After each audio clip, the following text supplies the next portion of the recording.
Hello everyone. तो बीटीटीएच के पिछले नोवेल पार्ट में हमने देखा था शोयान अपनी पूरी टोली को लेकर एंशिएंट वेस्टर्न रीजन के बिस्ट टेरिटोरी के बिस्ट के साथ लड़कर जैसे तैसे करके जैसे ही एंशिएंट बुद्धिसत्वा ट्री के करीब जाता है, वहाँ पर आसपास के एक प्रोटेक्शन वैरियर की वजह से बाकी के जिंदा रहे बिस्ट उनके ऊपर हमला नहीं कर पाते। अब जब वो आगे बढ़ता है, हान क्लान का हान्यू बहुत सारे फटाके फोड़ता है।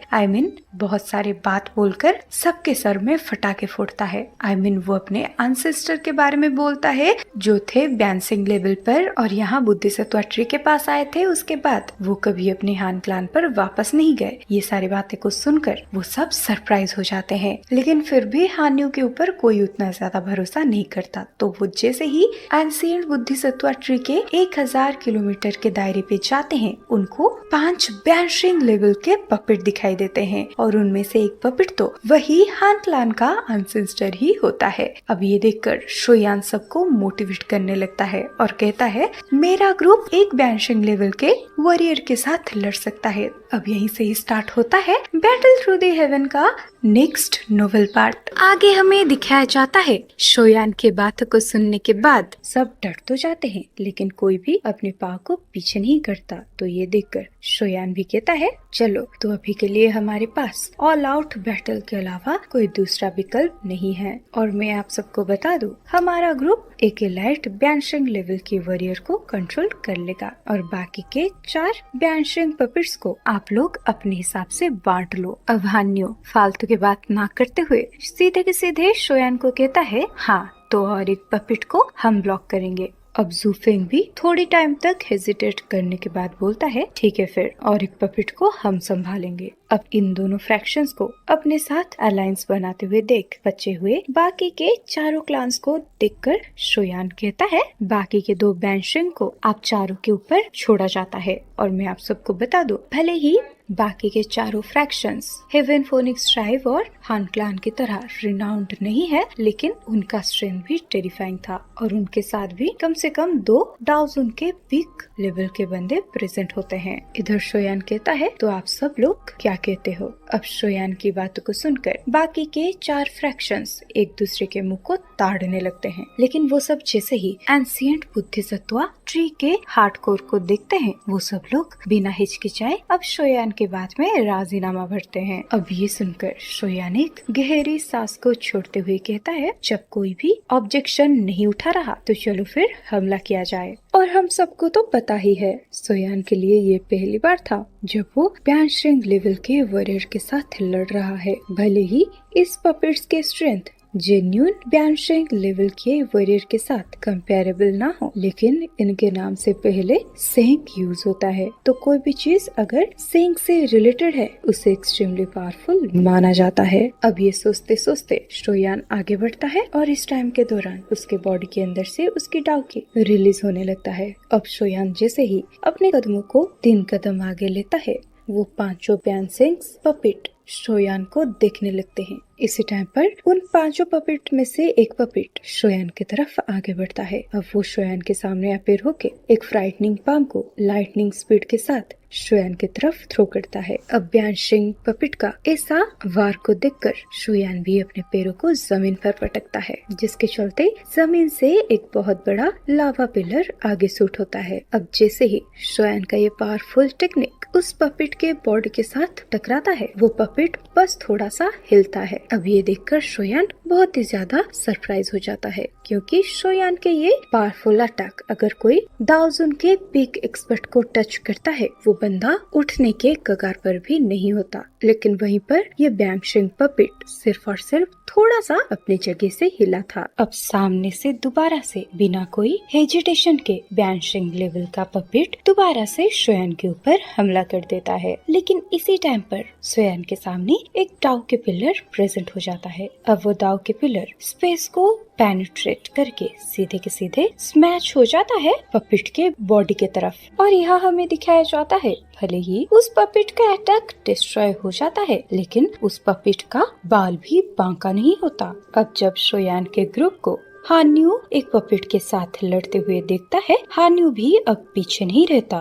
वो भी अपने ग्रुप को कहता है हमला। अब ये सुनकर हैन क्लैन के सारे एक्सपर्ट्स एक पपेट को अपने अंदर घेर लेते हैं और वो होते हैं हान क्लैन के एंसेस्टर। अब हान्यू उस अनसेंस्टर की फेस को देखते हुए कहता है, अनसेंस्टर, मैं आपको आपके ये पपेट वाले लाइफ से आजाद करूंगा। अब उसके बाद फिर हान्यू का पूरा ग्रुप एक के बाद एक वही पपेट के ऊपर अपने पावर्स को थ्रो करने लगता है। अब स्यूफिंग जैसे ही देखते हैं शोयान का ग्रुप और हान्यू का ग्रुप एक एक पपेट के साथ बिजी हो गया है, वो भी अपने लिए एक पपेट को चॉइस कर लेते हैं। अब हमें दिखाया जाता है हेवन फोनिक्स ड्राइव के बंदे भी अपने पूरे स्ट्रेंथ को पीक लेवल तक अनरिलीज करके एक पपेट के साथ गरबा खेलने लगते हैं, फाइट करने लगते हैं। अब गुशेन और गुहुआ मिलकर एक पावरफुल डियान क्लास की अटैक को रिलीज करते हैं। उसके बावजूद भी वो बैंशिंग लेवल का पपेट बिल्कुल घायल नहीं होता, लेकिन पपेट के पावरफुल ओरे के वजह से ये दोनों कटी पतंग की तरह फोर्सफुली पीछे खिसकते हुए चले जाते हैं और साथ ही साथ इनके मुंह से खून पानी की तरह बहने लगता है। अब ऐसे देखते देखते 20 मिनट तक ये सब बैंशिंग लेवल के पपेट के साथ लड़ते रहते हैं और जो भी फ्लावर सिट के एल्डर्स पपेट के साथ लड़ने के लिए आते हैं वो सिर्फ और सिर्फ खून फेंकते हुए पीछे जा गिरते हैं। लेकिन गु शेंग, शोयान और शूनर, मेड्यूसा और क्विंगलिंग के वजह से जिसे तैसे करके ये बैंशिंग लेवल का पपेट थोड़ा बहुत कंट्रोल में रह रहा था। इसी टाइम पर शोयान चिल्लाकर कहता है, ये पपेट के सर के ऊपर हमला करो और ये पपेट के अंदर बिल्कुल भी लाइफ फोर्स मौजूद नहीं है, तो जब तक हम इसके खोपड़ी को नहीं तोड़ेंगे इसे रोकना इम्पॉसिबल होगा। ये बोलते ही शोयान अपना किंग कॉन्ग ग्लास बॉडी को सबके सामने अपीयर करता है। उसके बाद शोयान इस्तेमाल करता है ऑप्टन ग्लास टेक्निक को, जिसके चलते एक पावरफुल पंच उस पपेट के तरफ आगे बढ़ जाता है। अब शोयान का वो पंच जैसे ही पपेट के सर पे जाकर टकराता है, पावरफुल फोर्स के वजह से वो पपेट का सर इतना ज्यादा घायल होने के बावजूद भी उसके सर से खून बिल्कुल भी नहीं निकलता और यहाँ शोयान समझ जाता है इतने टाइम से लाइफ फोर्स ना होने की वजह से ये पपेट के अंदर का खून सूख गया है। अब इतना ज्यादा पावरफुल पंच को रिसीव करने के बाद वो पपेट शोयान के तरफ मुड़ के काफी गुस्से से उसी के ऊपर वार करने लगता है। अब उस पपेट के एक ही हमले से शोयान खिसकते हुए बहुत पीछे चला जाता है, लेकिन शोयान के पास उसके ग्लास बॉडी और साथ ही साथ उसके डिबोरिंग आर्मर और ड्रैगन आर्मर के वजह से उसके मुंह से खून नहीं बाहर आता। और इसी टाइम पर शोयान चिल्लाते हुए कहता है, इसके सर के ऊपर हमला करते रहो, हमें इसके सर को जैसे तैसे करके डिस्ट्रॉय करना ही होगा। अब इसी टाइम पर शूनर भी great silent distraction finger technique को उस पपेट के ऊपर थ्रो कर देती है और साथ में गुचिंगियान भी शूनर के साथ वही डिस्ट्रैक्शन फिंगर को ही रिलीज करता है, जिसके वजह से आसमान से दो बड़े बड़े एनर्जी फिंगर फ्यूरियस तरीके से बैंशिंग पपेट के सर के साथ टकरा जाता है। उसके बाद गुशिंग और गुहुआ भी एक्सट्रीम पावरफुल टाउ स्किल को उस पपेट के सर के ऊपर थ्रो करते हैं। इसी टाइम पर क्वीन मेडुसा भी आसमानों में कलरफुल थंडर बॉल्स को क्रिएट करके उस पपेट के सर के ऊपर थ्रो करने लगती है। और मैं आपको बता दूं, ये सारे के सारे अटैक्स एक टाइम पर ही टाउशिंग लेवल पपेट के सर के ऊपर थ्रो होता है। अब इतने सारी पावरफुल अटैक को झेलने के बाद बैंशिंग पपेट का बॉडी ट्रैम्बल होता है। अब यहाँ थोड़े सेकंड के बाद हमें दिखाया जाता है वो बैंशिंग पपेट का सर, जो कि शोयान के हमले की वजह से क्रैक्ड हो गया था, वो अभी इन सब के हमले की वजह से फट जाता है। अब सर टूटने के बाद उस बैंशिंग लेवल का पपेट का बॉडी भी वहीं पर थम जाता है। उसके बाद जैसे ही वो बैंशिंग लेवल का पपेट जमीन पर टकराता है, अब सबके आंखों के सामने वो पपेट धीरे धीरे बूढ़ा होने लगता है और फाइनली वो मिट्टी में ट्रांसफर होकर बिखर जाता है। अब ये सारी चीजों को सेंस करने के बाद शोयान अपनी किंग कॉन्ग ग्लास बॉडी से नॉर्मल बॉडी में ट्रांसफर हो जाता है। अब जब शोयान अपनी चारों तरफ के दोस्तों को देखता है, वो पाता है उसको और शूनर को छोड़ने के बाद उसके बाकी के सारे दोस्त हेवीली इंजर्ड हैं। अब शोयान चुटकी बजाकर बहुत सारे मेडिसिनल पिल को अपने ग्रुप के मेंबर्स को दे देता है। अब सब एक एक हीलिंग पिल को बाहर निकालकर कंज्यूम कर लेते हैं। ये देखकर शोयान डीप आवाज में कहता है, आप सब लोग थोड़ी देर तक रेस्ट करो, तब तक के लिए मैं खुद आप सबको प्रोटेक्ट करूंगा। अब ये बात को सुनकर सारे बंदे चुपचाप से मेडिसिनल पिल को कंज्यूम करने के बाद बैठकर कल्टीवेशन करने लगते हैं। इसी टाइम पर शोनर भी चुपचाप से शोयान के पास आती है। अब वो आसपास की बैटल को देखकर बोलती है, ब्रदर शोयान, क्या हमें इन सब के फाइटिंग के बीच में इंटरप्ट करने की जरूरत है? और यहाँ हमें दिखाया जाता है बाकी के एक्सपर्ट्स की फाइट बिल्कुल भी स्मूथ नहीं होती। इवन इफ हान क्लान के बंदे भी बहुत ही गंदे तरीके से घायल हो चुके थे, क्योंकि आखिर वो भी तो एक हान क्लान के बंदे के साथ लड़ रहे हैं जो कि अभी के लिए पपिट है, और वो हान क्लान का पपिट इतना ज्यादा क्रूएल होता है कि वो सीधे के सीधे बंदों के हार्ट के अंदर अपनी हाथ को डालकर उसका हार्ट ही डिस्ट्रॉय कर देता था, जिसके चलते हार्ट का डिस्ट्रॉय होने पर उस बंदे का भी मौत हो जाता था। लेकिन उसके बाद भी हान न्यू और उसके लेवल के और कुछ एक्सपर्ट्स जैसे तैसे करके उस पपिट को थोड़ा बहुत तो कंट्रोल में लाते हैं। अब शोयान देखता है हेवन फोनिक्स ड्राइव को। उनके ग्रुप में भी बहुत लोगों का मौत हो चुका है, लेकिन फिर भी उनके कुछ एक्सपर्ट्स वो पैंशिंग लेवल के पपिट को जैसे तैसे करके स्लो कर रहे थे और उसका सामना कर रहे थे, और बाकी के बंदों की हालत बहुत ही ज्यादा मिजरेबल होती है, और वो बाकी के चारों ग्रुप्स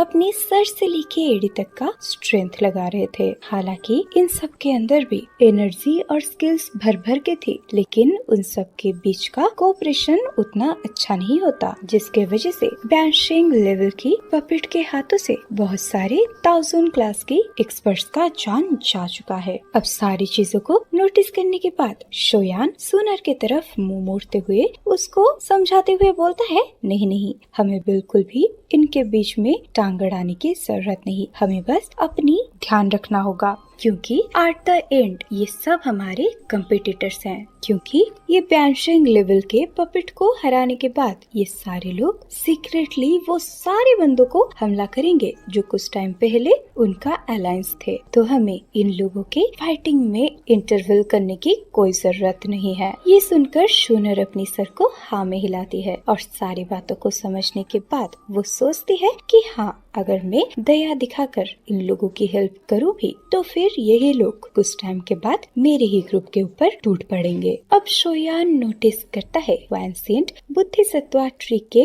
अंदर से कंटिन्यूअसली व्हाइट कलर का लाइट रिलीज हो जा रहा था, और ये व्हाइट कलर का एनर्जी 1000 मीटर के दायरे को कवर कर रहा था। और इधर जब शोयान उस व्हाइट कलर के लाइट को सेंस करने की कोशिश करता है तो वो पाता है ये लाइट एकदम लाइफ फोर्स से भरा हुआ है। अब शोयान मन ही मन बात करता है, क्या वो सच में बुद्धिसत्वा हार्ट है? लेकिन मैंने कभी इमेजिन भी नहीं किया था ये बुद्धिसत्वा हार्ट इतना ज्यादा डेंजरियस होगा, क्योंकि ये जो बैंशिंग लेवल के पपिट को अपना गुलाम बना के रखा है, ये लोग जब जिंदा होंगे इनकी स्ट्रेंथ भी बैंशिंग लेवल पर होगी, लेकिन उसके बावजूद भी ये लोग यहाँ पर पपिट बन चुके हैं, और वो लोग बैंशिंग लेवल पर अपग्रेड होने के बावजूद भी ये बुद्धिसत्वा ट्री के साथ डील नहीं कर पाए। अब ये सारी बातों को सोचते सोचते शोयान समझ जाता है यहाँ का सबसे बड़ा प्रॉब्लम ये पपिट्स नहीं है, बल्कि वो एंशिएंट बुद्धिसत्वा ट्री है, क्योंकि कोई भी नहीं जानता इसके पास कौन कौन से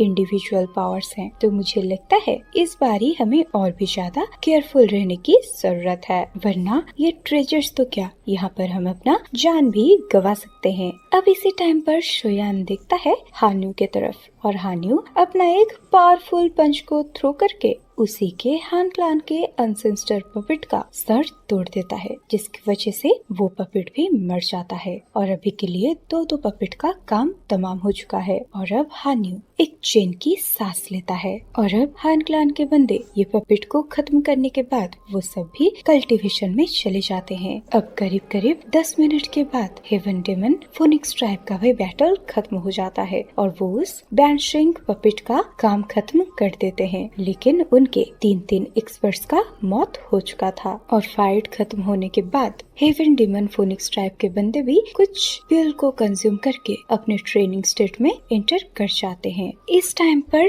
तीनों ग्रुप ने अपने अपने साइड के पपिट को खत्म करने के बाद कोई भी बाकियों के हेल्प करने के लिए आगे नहीं जाता। वो सब बस साइड में बैठकर अजीब से एक्सप्रेशंस के साथ बैटल में प्रेजेंट हुए वो बाकी के एक्सपर्ट्स को घूरे जा रहे थे, जिसके चलते हमें तो साफ साफ पता चल रहा है कोई भी एक दूसरे को सच्चा अलायंस नहीं मानता। अब इसी टाइम पर सब देखते हैं एक बैंशिंग पपेट ने एक डाउसन के वॉरियर को बीच में से ही फाड़ दिया था। अब जिस मोमेंट पर उस एक्सपर्ट्स का खून नीचे गिरता है, पीछे से और 15 एक्सपर्ट्स जो कि बहुत ही ज्यादा घायल हो चुके थे, वो साथ में अपने अटैक को लॉन्च करके बैंशिंग लेवल के पपेट के सर के ऊपर थ्रो करते हैं। अब इसे टेरिफाइंग अटैक को सामना करके वो बैंशिंग पपेट फट जाता है। अब इस बैटल का भी खत्म होने के बाद लास्ट पपेट के साथ और कुछ एक्सपर्ट्स लड़ रहे होते हैं, लेकिन और कुछ टाइम के बाद उन सब का काम भी खत्म हो जाता है। वो सब भी उस बैंशिंग लेवल के पपेट का काम खत्म कर देते हैं और जो लास्ट पपेट था उसको मारने के लिए 5 एक्सपर्ट्स ने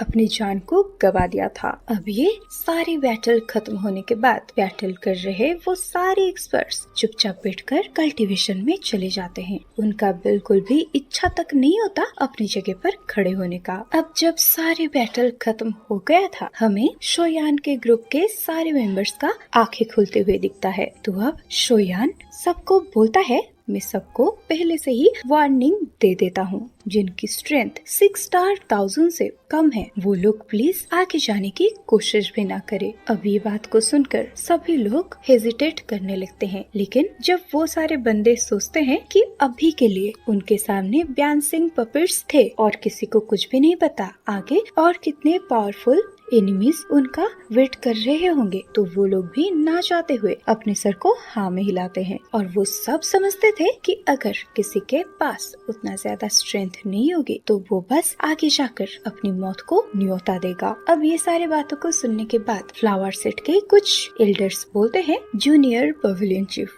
हम यहाँ पर रुक के नालायन रन का ध्यान रखेंगे, आप हमारी सेट चीफ को लेकर आगे बढ़ सकते हो। ये सुनकर यूनून थोड़ा बहुत हेजिटेट करने लगती है, लेकिन फिर उसे याद आता है वो सेट चीफ है, तो वो काफी मायूस होकर बोलती है, अगर ऐसी बात है तो आप सब लोग केयरफुल रहना। और यूनून अभी के लिए बुद्धि सत्वाहार से कुछ भी हासिल नहीं करना चाहती थी। वो तो बस शोयान के साथ जाकर उसका हेल्प करना चाहती थी, क्योंकि शोयान ने पहले उसको काफी ज्यादा हेल्प किया है। और वैसे तो हम सबको पता है यूनून के दिल में शोयान को लेकर कितना प्यार है। मैं तो बोलती हूँ शोयान सूनर और मेड्यूसा के साथ साथ यूनून के साथ भी शादी कर ले। तो आप लोग क्या सोचते हो गाइज, वो मुझे कमेंट में बताओ। अब शोयान एक गहरी सांस लेते हुए बोलता है, तो ठीक है फिर लेट्स गो। ये सुनकर बाकी के सारे बंदे शोयान के ग्रुप को फॉलो करने लगते हैं, लेकिन हम अगर शोयान के ग्रुप के अलावा बाकी के ग्रुप के ऊपर ध्यान दे,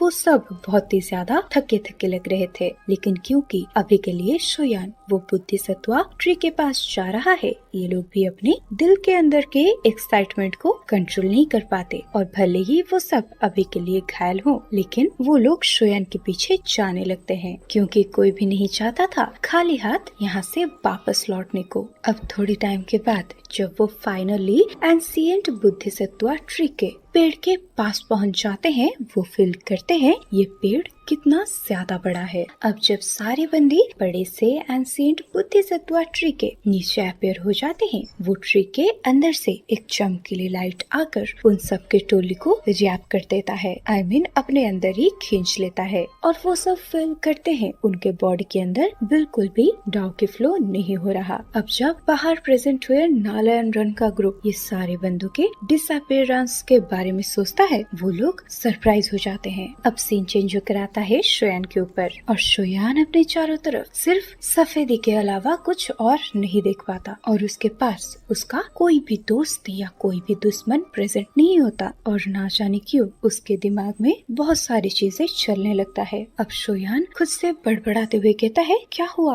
अब वो जैसे ही अपने सर को उठाता है, वो देखता है उससे थोड़ी दूर पर एक सर्कुलर लाइटनिंग रिंग मौजूद है। फिर शोयान कुछ सोचते हुए धीरे धीरे चलकर वो सर्कुलर सर्कुलर लाइटनिंग रिंग की तरफ चला जाता है। अब फाइनली शोयान उस रिंग के अंदर एंटर कर जाता है और इसी टाइम पर शोयान को फील होता है ये प्रोसेस 10,000 सालों तक चल रहा है। अब इसी टाइम पर जब शोयान फील करता है वो कहीं पर खो गया है, उसके सामने सफेदी हटकर एक हरा भरा जंगल आता है। अब अपने सामने के सिनेरियो को देखकर शोयान बहुत ही ज्यादा सरप्राइज हो जाता है और कहता है ये तो एंशिएंट बीस्टलैंड रीजन है। अब शोयान चारों तरफ देखने के बाद पाता है उसके आसपास कोई भी नहीं है। ये जंगल बहुत ही ज्यादा लोनलीनेस से भरा हुआ है। अब इसी टाइम पर शोयान को दूर से कुछ बीस्ट का दहाड़ने का आवाज सुनाई देता है। अब वो देखता है उसके सामने से बहुत सारे बीस्ट भागते हुए आ रहे हैं। अब कुछ ही सेकंड के अंदर जैसे ही वो मैजिकल बीस्ट का झुंड शोयान के सामने अपेयर होता है, शोयान भी अपने हाथ को ऊपर उठाकर एक टेरिफाइंग एनर्जी को अपने चारों तरफ फैलाने लगता है, जिसके चलते उसके 1000 मीटर दायरे पर जो भी बीस्ट एंटर करता है उसका नामो निशान मिट जाता है। अब आधी बीस्ट आर्मी को इस तरीके से गायब होते हुए देख शोयान बहुत ही ज्यादा सरप्राइज हो जाता है। अब वो इंस्टेंट ही अपने हाथ को घूरने लगता है। इसी टाइम पर शोयान को फील होता है अगर उसका इच्छा हुआ तो उसके नीचे का पूरा जमीन कोलैप्स हो जाएगा। अब शोयान कहता है ये तो ताओशिंग का स्ट्रेंथ है। इसी टाइम पर शोयान खुशी के मारे नाचने लगता है क्योंकि शोयान को लगता था वो बैनशिंग लेवल पर अपग्रेड हो चुका है। अब वो मन ही मन सोचता है क्या ये पावरफुल ऑरा मुझे मिल चुका है। अभी इसी टाइम पर उसको दोबारा से एक बीस्ट का चिल्लाने की आवाज सुनाई देता है। अब शोयान देखता है अनगिनत बीस्ट उसको सामने से घूर रहे होते हैं। अब जैसे ही वो सारे बीस्ट शोयान के ऊपर हमला करते हैं, शोयान के फेस में एक अजीब सा स्माइल आता है और शोयान अब अपने हाथ को हवा में उड़ाते हुए आसमान पर एक 1000 फीट का हैंडप्रिंट को क्रिएट कर देता है। अब इस बड़े से 1000 फुट के हैंडप्रिंट के अंदर से एक टेरिफाइंग रिपल नीचे की तरफ फैलती है, जिसके चलते जैसे ही वो फोर्स इस बीस्ट को टच करता है वो सब राग में कन्वर्ट हो जाते हैं और जब वो पाम जमीन पर टकराता है अनगिनत बीस्ट वहीं पर ही तबाह हो जाते हैं। अब शोयान सोच भी नहीं पाता कि क्या सच में मेरे पास इतना ज्यादा टेरिफाइंग पावर्स है। अब अपने पावर्स को सेंस करने के बाद शोयान आसमान की तरफ देखकर पागलों की तरह हंसने लगता है। तो गाइस, क्या आपको नहीं लग रहा ये शोयान इल्यूजन में फंसता जा रहा है और साइको की तरह बिहेव करता जा रहा है? इसी टाइम पर शोयान चिल्लाते हुए बोलता है हॉल ऑफ सोल और हान क्लॉन, मैं तुम्हें पूरे तरीके से तहस नहस कर दूंगा। अब अचानक से अपने पीछे के स्पेस को डिस्ट्रॉय होते हुए देख जैसे ही शोयान पीछे मुड़ता है वो हान्यू और हान क्लॉन के ग्रुप को पाता है। तो गाइस, आप लोगों को क्या लगता है हमारा हीरो शोयान जो ऑलमोस्ट आधा पागल हो चुका है, साइको जैसा बर्ताव कर रहा है, वो इस टाइम पर